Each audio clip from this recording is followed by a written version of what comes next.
É fato inconteste que através do comportamento econômico é possível entender a situação do mundo. E, ao entender a atual situação econômica e social que se desenrola nesse século XXI, com 1 bilhão de pessoas passando fome, segundo a ONU, Organização das Nações Unidas, torna-se inadmissível continuar aceitando a existência de um modelo econômico que produz riqueza gerando pobreza, que eleva a produção agredindo o meio ambiente, que fabrica bens à base da subordinação de muitos mediante a precarização cada vez mais intensa das relações de trabalho, que faz uso de trabalho escravo e infantil, que desumaniza as relações econômicas em troca do lucro rápido. Isso é simplesmente uma insanidade econômica que produz para o gosto de alguns apenas extravagâncias e, em nada, absolutamente nada, contribui para o bem-estar coletivo, distanciando-se do objetivo principal dos modelos econômicos, o desenvolvimento econômico. Exemplos dessa insanidade econômica não faltam e ganham visibilidade cada vez mais. Enquanto de um lado poucos ganham muito, do outro, muitos sofrem. Essa insanidade econômica não tem limites e se reproduz cada vez mais usando o trabalho infantil e escravo. Lojas de tapetes na Índia, no Nepal e no Paquistão usam quase 1 milhão de crianças na linha de produção. Vários são os casos em que muitas dessas crianças atingiram a cegueira devido ao longo tempo em que passaram costurando. As casas de prostituição tailandesas, indianas e birmanesas usam meninas de 10 e 11 anos de idade, numa submissão sexual sem precedentes. De igual forma, em várias cidades do Nordeste brasileiro, programas sexuais com adolescentes são vendidos pela internet a estrangeiros em visitas às cidades.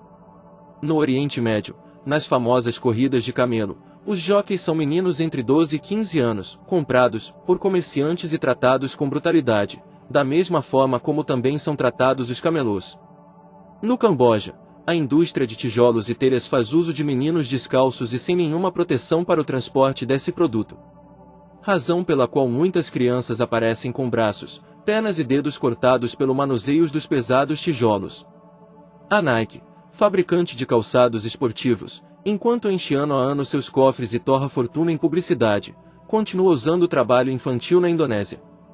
A Adidas, outra marca de reconhecimento internacional, que fechou fábricas na Europa, transferiu grande parte de sua produção para a Ásia, aproveitando a mão de obra de baixíssimo custo. No estado de Tamil Nadu, sul da Índia, quase 400 mil meninos e meninas trabalham manualmente produzindo cigarros da marca Bee-Gees, vendidos exclusivamente a elevado preço no mercado local.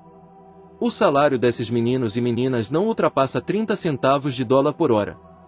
Os brinquedos distribuídos junto aos lanches das redes alimentícias McDonald's, Bob's e Burger King em mais de 140 países são feitos por crianças com idade entre 11 e 14 anos em galpões sem nenhuma ventilação em Taiwan. Essas crianças chegam a trabalhar 10 ou 12 horas por dia em troca de ninharias ao final do mês e, grande parte delas apresentam queimaduras em mãos e braços, mediante o uso de componentes químicos. No entanto, em 2008, a rede McDonald's anunciou um lucro recorde de 4,3 bilhões de dólares, 3 dólares e 76 centavos por ação, atendendo, em média, 58 milhões de consumidores por dia. Ainda em termos de brinquedos infantis, talvez os casos mais infelizes aconteçam nas fábricas na China, onde trabalham 70 milhões de crianças e adolescentes. Esse país asiático é o maior exportador de brinquedos do mundo, usando aproximadamente 6 mil fábricas situadas na maior parte na chamada Terra dos Brinquedos, a província de Guangdong, sudeste do país. Desse local procedem, por exemplo, o boneco Buzz Lightyear do desenho Toy Story, um dos mais populares da Walt Disney. Há ainda uma ampla gama de produtos da empresa Mattel, a fabricante das bonecas Barbie. A mão de obra infantil usadas nessas fábricas é remunerada a 13 centavos de dólar por hora, numa jornada diária de 14 horas de trabalho. Por sua vez, em 2007, o lucro da Mattel atingiu 379,6 milhões de dólares, 1 dólar e 5 centavos por ação. No Brasil, apesar da lei estabelecer 16 anos como a idade mínima para o ingresso no mercado de trabalho, mais de 5 milhões de crianças e jovens entre 7 e 15 anos trabalham nesse país, segundo pesquisa do IBGE, grande parte delas na agricultura. De acordo com dados da OIT, Organização Internacional do Trabalho, e do Programa Internacional de Eliminação do Trabalho Infantil, IPEC, base 2006, Existem no mundo cerca de 350 milhões de crianças entre 5 e 16 anos envolvidas em alguma atividade econômica. Entre elas, cerca de 250 milhões são submetidas a condições consideradas de exploração, o que equivale a uma criança em cada 6 no mundo. Destas, 170 milhões trabalham em condições perigosas e 76 milhões têm idade inferior a 10 anos. A maior parte deste exército de mini-trabalhadores, entre 5 e 14 anos de idade, vive na Ásia, 127 milhões, e na África e Oriente Médio, 61 milhões. Na América Latina e Caribe são 17,4 milhões. Os países industrializados e o leste europeu não são exemplos de boa conduta nesse problema, uma vez que abrigam pelo menos 5 milhões de crianças trabalhando. Uma parte menor, mais dramaticamente consistente, desse contingente de trabalhadores é vítima de escravidão e destinada, por exemplo, à atividade de prostituição, número estimado em 8,4 milhões de crianças no mundo. Em Bombaim, nos bordéis localizados na Rua de Falkland, as meninas mais jovens e bonitas são exibidas em jaulas ao nível da rua para atrair clientes. Muitas mulheres são ali despejadas por traficantes, mas muitas são definitivamente vendidas pelos pais ou pelos maridos. Estima-se que atualmente 90 mil mulheres, metade das quais despachadas a partir do Nepal para a Índia, trabalham como prostitutas nessa cidade. A violência, as doenças, a subnutrição e a falta de cuidados médicos reduzem a esperança de vida para menos de 40 anos dessas pobres trabalhadoras.